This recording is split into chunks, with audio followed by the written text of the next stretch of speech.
హిందూ పంచాంగం ప్రకారం ఈ ఏడాది జనవరి 29వ తేదీ అంటే బుధవారం నాడు వచ్చే అమావాస్యను మౌని అమావాస్య అంటారు.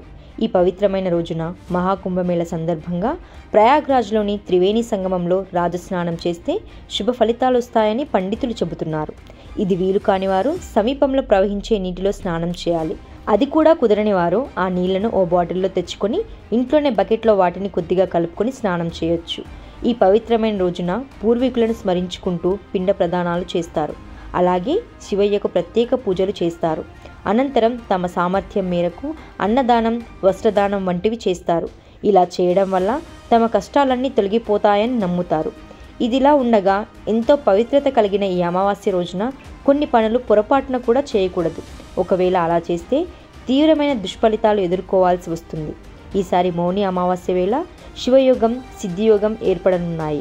జ్యోతిష్యం ప్రకారం మౌని అమావాస్య వేళ ఏర్పడే సిద్ధియోగానికి ఎంతో ప్రాధాన్యత ఉంది. ఈ సిద్ధియోగం బుధవారం రాత్రి 9:22 వరకు ఉంటుంది. అంతేకాదు ఈసారి మౌని అమావాస్య వేళ శ్రావణ, ఉత్తరాషాఢ నక్షత్రాల కలయిక జరగనుంది. ఈ శుభ సమయంలో శివయ్యను పూజించడం వల్ల అద్భుతమైన ప్రయోజనాలు కలిగే అవకాశం ఉంది.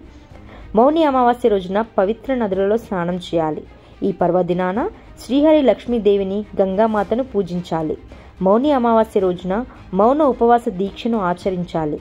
మౌని అమావాస్య వేళ సాయంత్రం తులసి దగ్గర నెయ్యి దీపం వెలిగించాలి. మౌని అమావాస్య నాడు మీ శక్తి సామర్థ్యాల మేరకు అన్నదానం, ధనం, బట్టల వంటివి దానం చేయాలి.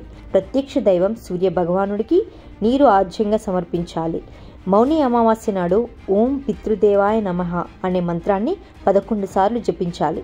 ఇలా చేయడం వల్ల మీకు శుభ ఫలితాలు వస్తాయి.